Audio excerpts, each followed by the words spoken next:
This recording is copyright. IELTS Help Now Listening Practice Tests. Test 6. In the IELTS test, you hear some recordings and you have to answer questions on them. You have time to read the instructions and questions and check your work. All recordings are played only once. Now turn to Section 1. Section 1. You will hear a conversation between a man and a woman discussing the repair of a television. First, you have some time to look at questions 1 to 5.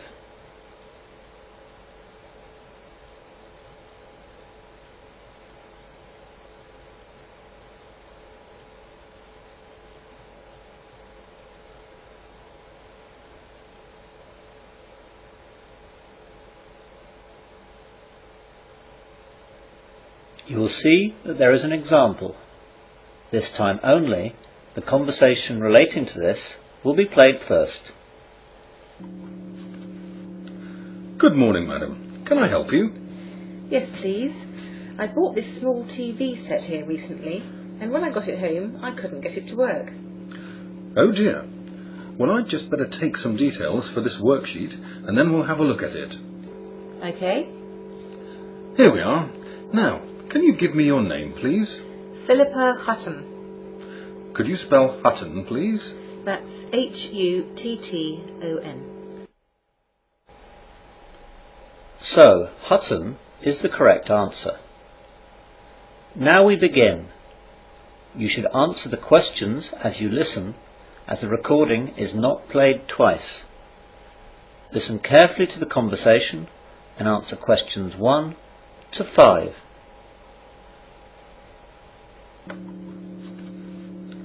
Good morning, madam. Can I help you? Yes, please. I bought this small TV set here recently, and when I got it home, I couldn't get it to work. Oh dear.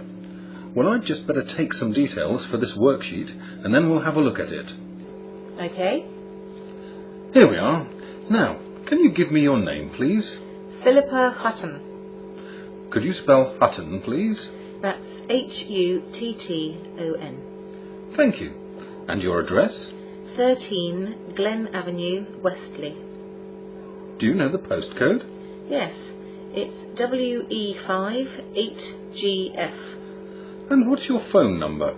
My home number is 01748 524 965, and my mobile number is 07745 276 145. OK, got that. Now, did you still have the receipt for the television? Yes, it's right here. Let's have a look. Right, so you bought it on the 5th of June, that's 2 days ago. So what exactly is wrong with the TV? Well, I bought it 2 days ago so I could watch TV while I was cooking for the family. That's why I just bought a nice small one. It could fit on the shelf next to the dining room door. Anyway, when I got it back and plugged it in, there was no response. Nothing at all. No lights, no sound, no buzz. And there are no electrical problems in that room? No, nothing. It isn't just me. My husband is very good with these things, and when he came back, he checked the plug, the fuse, the connections, everything. He couldn't work it out either. That's very strange. Right then, I'll have a look at it. I'm actually not busy right now. I can finish it in about half an hour. Do you want to wait here or come back later today or tomorrow? I'll go to the supermarket across the road and get some shopping done, and I'll come back in about an hour. Is that all right? Yes, I'll be able to tell you what's wrong by then. By the way, your job number is J25, but it doesn't matter as I'll be here when you get back. See you later then.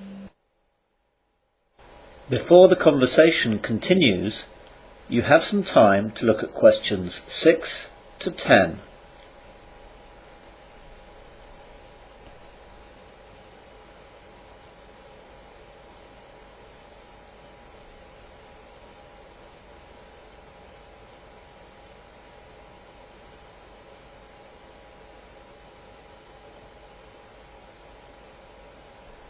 Now listen carefully and answer questions 6 to 10. Hi there. All my shopping's done. Have you finished? Oh yes, it didn't take me long.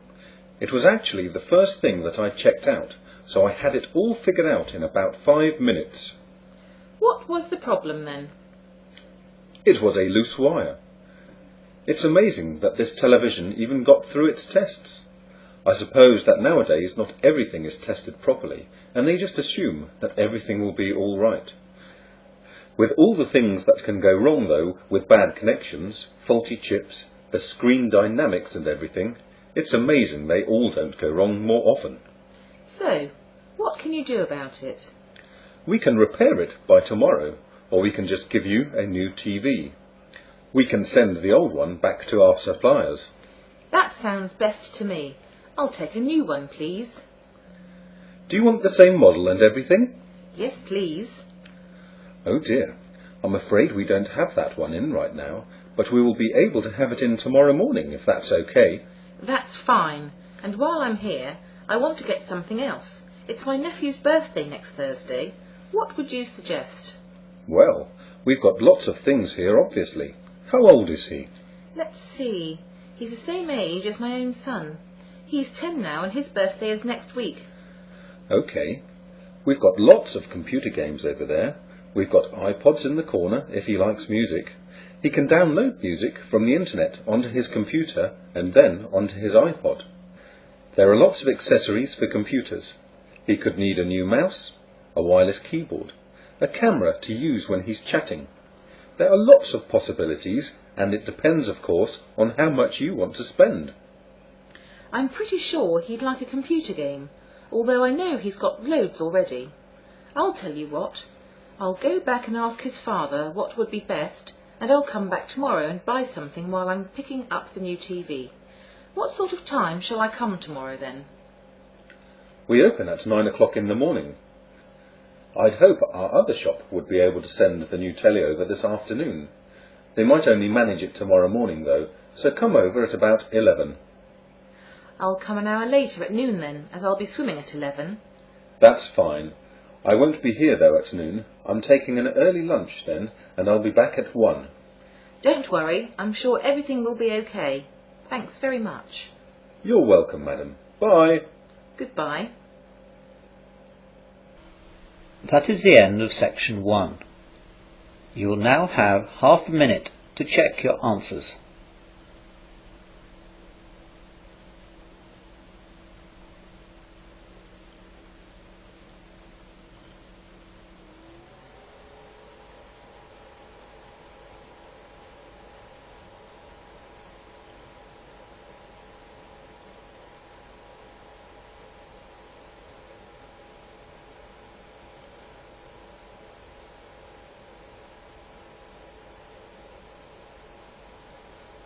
Now turn to section 2. Section 2.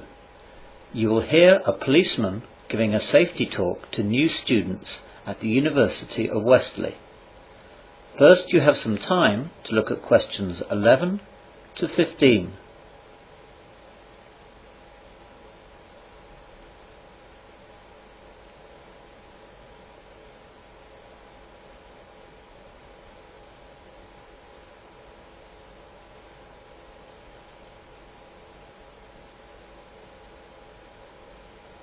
Now listen carefully to the safety talk and answer questions 11 to 15.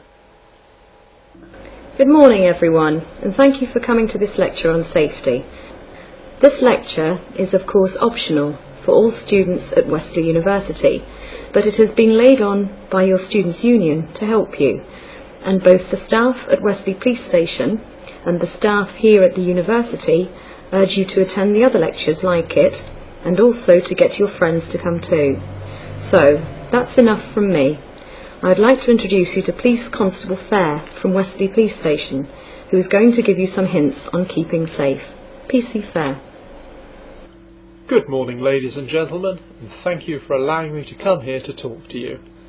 It really is a great idea for someone from the police force to come and talk to you, as it may save you time, money, and also it may help to protect you. I hope I don't sound condescending when I point out some ideas, as a lot of things really are just common sense, but it is often forgetting these common sense things that can lead to problems. First of all, the thing that students are most likely to suffer from, whether they are in digs or in hall, is theft. You hear a lot of terrible stories about muggings, rape and fraud, but these are not really that widespread, and we'll talk about some of those things later. Thieves know very well that student lodgings are a good place to find electronic goods, wallets and bags and the like with little or no protection. So make sure that your room, house or flat is securely locked each time that you go out. Don't leave valuables in the open where they can be spotted from the window. See if you can get an extra lock on your window too. If possible, when you're out, try and leave your valuable things in a cupboard which has an extra lock on it. So much for theft prevention. If you do get burgled though, there are ways to protect yourself here too. Try and get household insurance. Make a valuables list of all the items that you own, including things like keys and bank cards.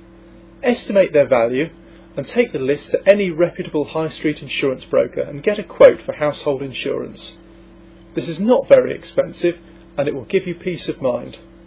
Another thing you can do is to get an ultraviolet pen and write your name and address on all your valuables. This will not be able to be seen in normal light, so your goods won't look any different, but your goods will be forever marked as your property. Before the safety talk continues, you have some time to look at questions 16 to 20.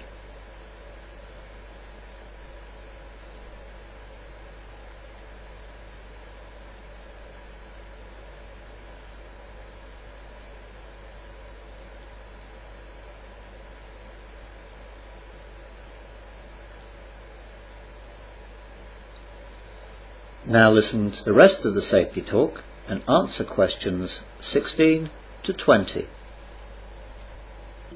Now, more seriously, we must look at your personal safety.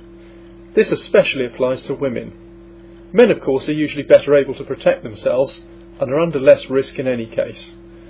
First, let's look at where you live. Again, wherever you live, you should make sure that your door is locked securely, even when you're at home and even if you're not alone, as people can leave your house without you knowing. So, in hall, lock that door at all times, especially at night. If you're in digs, keep the front door locked at all times and your own bedroom as well. If your bedroom has no lock, then get one put in. Get your landlord to do it. They usually will. It's a small price to pay for safety. Look at the windows in your house. Again, especially the ones in your bedroom. Make sure the window fastens securely and try to get an extra lock fitted.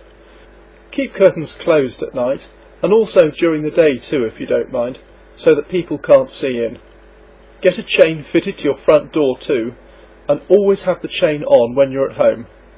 If you see someone often hanging around near your home, then let someone know in your hall, or the welfare office in the union will be able to advise you.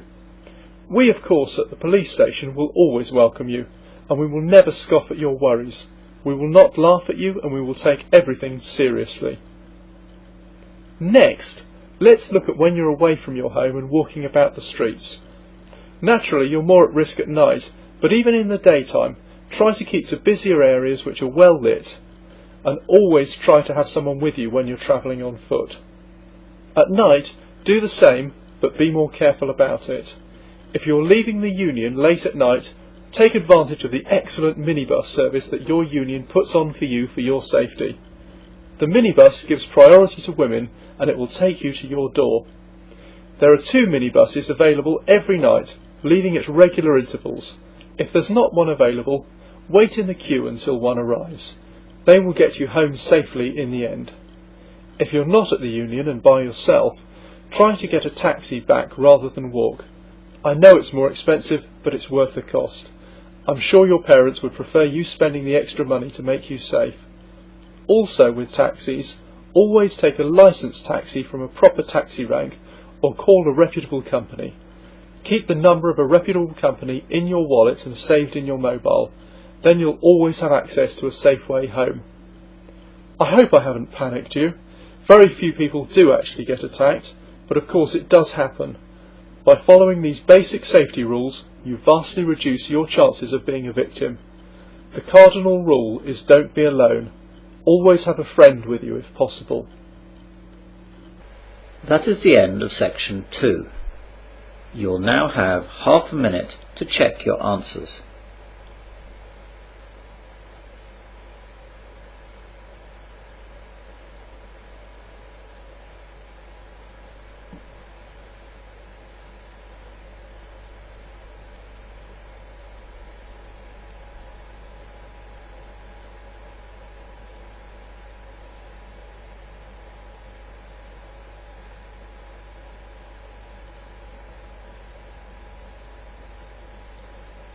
Now turn to section 3.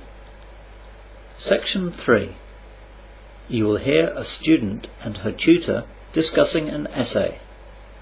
First, you have some time to look at questions 21 to 26.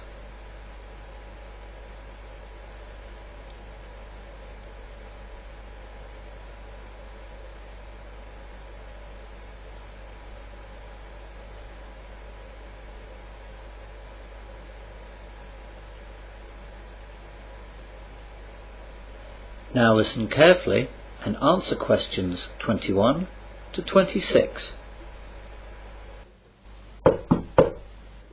Come in. Good morning, Rachel. Have you come to talk about your extended essay? That's right, Dr. Jones. Have I come at a bad time? No, not at all. This is a good time, in fact. Good, because I wanted to ask you what you thought about my decision on the subject. Yes, you initially wanted to write about working conditions in 19th century factories, but you were later contemplating looking at the conditions inside hospitals in 19th century northern towns. That's right. I thought about it for a long time and weighed up the pros and cons, and I didn't decide for ages. Well, I think you were right to stick with your first idea. There's so many better sources available on the subject. There are plenty of articles in magazines and the odd TV and radio programme on the other subjects, but everything is rather superficial. There's no real academic knowledge to draw on. Yes, I found that out. I found lots of books, but nothing really to help me, even on the internet. In the end, when I decided on my first choice topic, I found lots of really good stuff in magazines, books, and the internet. Particularly one book, which is the major reference that you'll see quoted all over the place. Well, I'm glad you came to that decision. Let's have a look at that essay now. What did you think? I've spent ages on it, but I'm only about 80% happy with it. Well, I wouldn't be too down about it. I think most of it is pretty good. I like the introduction, which really set out your ideas clearly. The middle needs some attention, but the end was really first-rate. What are the areas that need more work then? The main problem lies with your analysis of the statistics. You quote all the right numbers and you've got lots of fine tables and everything, but you need to look more closely at what the numbers mean and what implications they hold. Look at them again and try and explain more clearly the important parts. After that, you need to have a look at your bibliography, which is a bit shoddy. Yes, I was afraid of that. I always think that once I've finished the essay, then I'm done, and so I don't put enough care into things like the bibliography. Still, I've plenty of time to get that and the other stuff sorted out. You've plenty of time, but don't leave it until the last minute, because you'll need to check it all again carefully when you're finished, and it would be a good idea if I looked over it again before its final submission. The deadline is the 28th of April, so shall I get it to you on the 24th? Will that be okay? Well, that won't leave you much time to change anything if I find anything else to do. How about a few days earlier than that? The 21st of April? I'll be able to get it back to you the day after, on the 22nd then. That sounds great. Thank you. You now have some time to look at questions 27 to 30.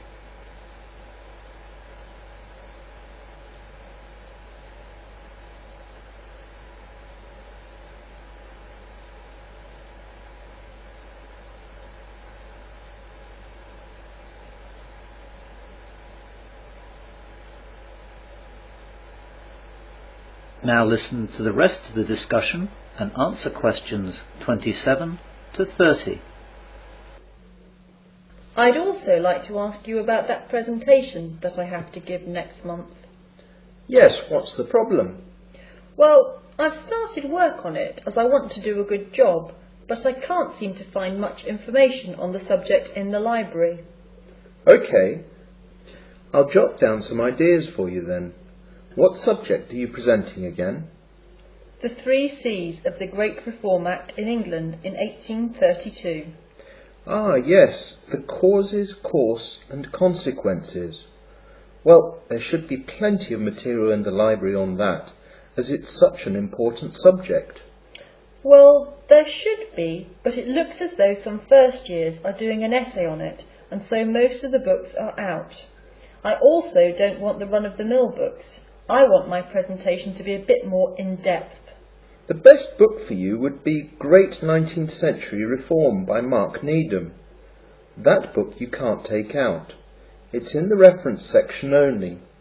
You'll have to read it actually in the library itself. Then there was a great article in History Monthly on the Great Reform Act by Jim Wood. The issue was August 2003, I think. You'll find it in the library stack system. That's great. Anything else? Yes, there's another really good book on the subject that looks at the whole thing from a slightly different point of view. I remember when it came out it ruffled a few feathers. It's called Political Reform and it's by Rob Jenkins. The thing is though that I know our library hasn't got it. As you're preparing so far in advance though, you'll be able to order it through Interlibrary Loan. Just go to the library reception and they'll give you the forms to fill out. It'll come in about a week, I expect. OK, I'll do that straight away. Finally, there's the book, Reform and the 19th Century, which I actually wrote. The library used to have a copy, but it's been lost, I think. I've got a copy at home, so I'll bring it in tomorrow. If you pop in tomorrow morning sometime, I'll let you borrow it for a week or so. Oh, that's fantastic. I didn't know you were an author, Dr. Jones. Yes, I've done a few things. You'd better not lose it or spill coffee on it or anything though. I'll take very good care of it, I promise you. I know you will, or I wouldn't lend it to you. So I'll see you tomorrow then. Yes, thanks again. See you tomorrow. Bye. Bye. That is the end of section 3. You will now have half a minute to check your answers.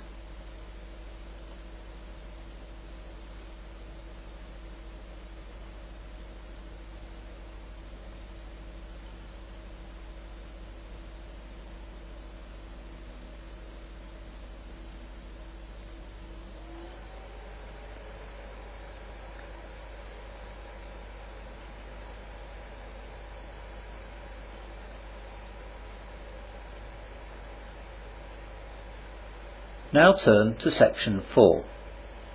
Section 4. You will hear part of a food science lecture. First, you have some time to look at questions 31 to 36.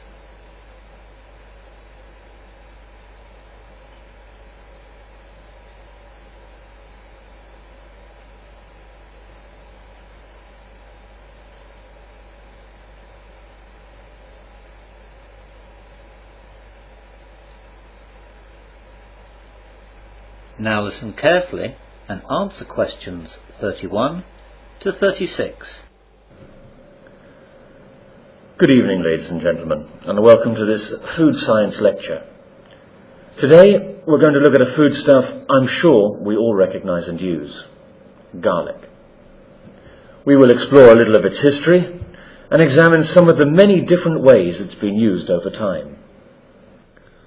All around the world, for over 4,000 years, garlic has held many important roles in daily human life. It's been taken therapeutically and nutritionally.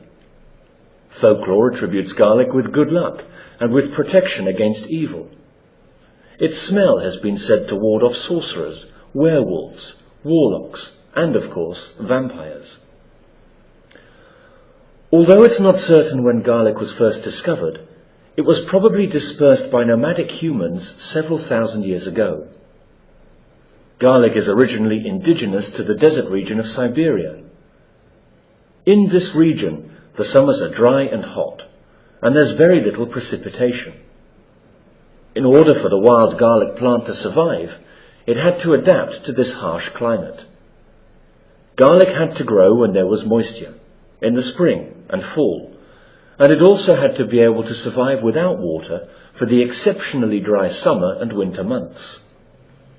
Garlic adapted to its environment, so that the growing cycle began in the fall to take advantage of the available precipitation. When the cold winters or the hot dry summers arrived, it became dormant. The cloves of the garlic plant store large amounts of food, which enable it to withstand long durations of dormancy. When the spring rains arrive, the plant can continue on its growth process. A healthy root system with relatively small leaves is a key to the survival of the plant. These traits make garlic a very hardy plant, capable of growing in poor soil in harsh climates with little or no care. Once discovered by humans, it's no wonder that garlic quickly became a staple crop of almost every civilization in the world. An Egyptian papyrus from 1500 BC recommends garlic for 22 ailments. The Egyptians fed it to slaves building the pyramids to increase their stamina, and during the building of the Great Pyramid, the construction workers lived on a diet consisting primarily of onion and garlic. When the workers were deprived of their ration of garlic, it caused work stoppages. Garlic was so valuable to the Egyptians that 15 pounds of garlic would purchase a healthy male slave. Ancient Egyptians worshipped garlic as a god, and its name was often invoked at oath-takings. In ancient Greece and Rome, it was claimed to have more uses, everything from repelling scorpions to treating dog bites and bladder infections to curing leprosy and asthma. Chinese scholars mentioned garlic in Sanskrit writings as early as 3000 BC. Garlic was so prized in ceremony and ritual, it's said that lambs offered for sacrifice in China were seasoned with garlic to make them more pleasing to the gods. Crusaders returning to Europe after faraway battles are generally credited with bringing garlic back with them to Europe, and there, in the Middle Ages, it was thought to prevent the plague. You now have some time to look at questions 37 to 40.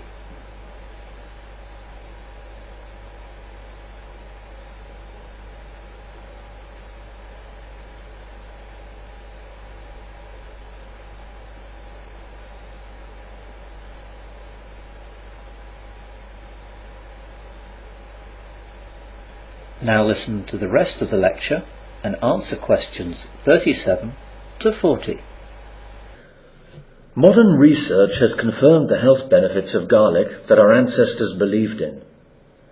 Garlic may even prevent cancer because it contains vitamins such as C, A, and B, which stimulate the immune system to eliminate toxins and combat carcinogens. Research in 1858 by Louis Pasteur documented that garlic also kills bacteria. During World War II, when penicillin and sulfur drugs were scarce, garlic was used as an antiseptic to disinfect open wounds and prevent gangrene. The properties responsible for these medicinal effects are not clearly understood. Recent research identifies hundreds of volatile sulfur compounds in the herb. For this reason, it may also become a valuable treatment for AIDS. A study in China showed that people with the highest levels of dietary garlic have a reduced risk of stomach cancer. It can also kill 60 types of fungi and yeast, among them the common cause of athlete's foot. Japanese scientists test its effects on patients with lumbago and arthritis. Experts are split on the recommended daily amount of dietary garlic, from 1 to 10 cloves. However, most agree that fresh garlic is better than in supplement form. How garlic is prepared also affects how it can be used.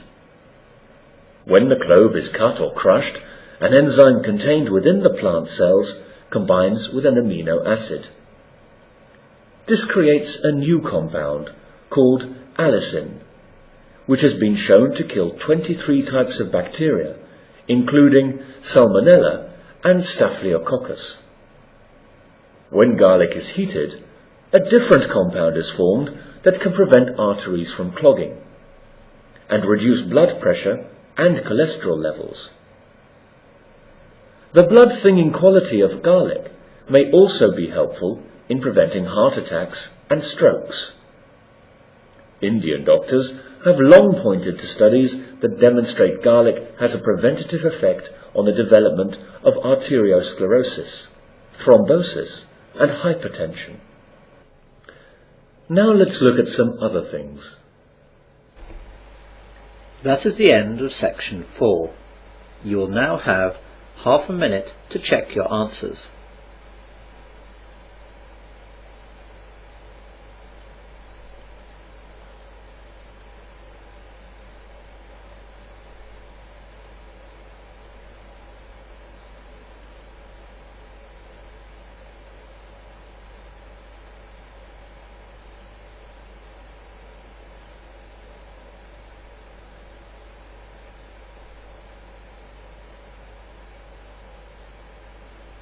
That is the end of listening test 6. In the IELTS test, you would now have 10 minutes to transfer your answers to the listening answer sheet.